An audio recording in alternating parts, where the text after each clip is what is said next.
E ora andiamo nell'Oristanese, a Supallosu, nella marina di San Verominis. È stata inaugurata la casa museo dedicata a Gianni Azzori. Vediamo.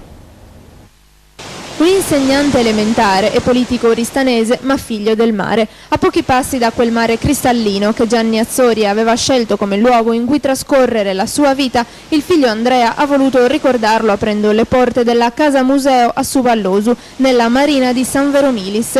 Casa Azzori è stata una delle prime costruzioni di Supallosu, quando il piccolo borgo costiero era popolato solo da pescatori e le abitazioni erano le tipiche capanne in falasco. Nella mostra rivivono sculture in legno, corno e ossidiana che Gianni Azzori lavorava con minuziosità. Esposti anche i minerali da collezione e i suoi strumenti da pesca, ormai diventati cimeli preziosi da custodire con cura.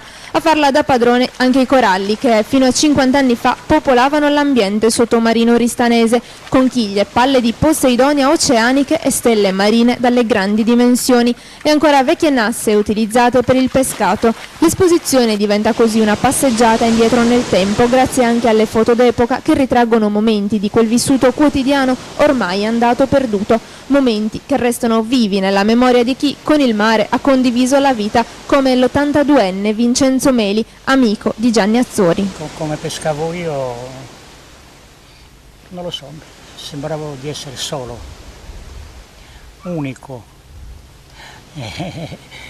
Per me andare sott'acqua è come andare sulla luna.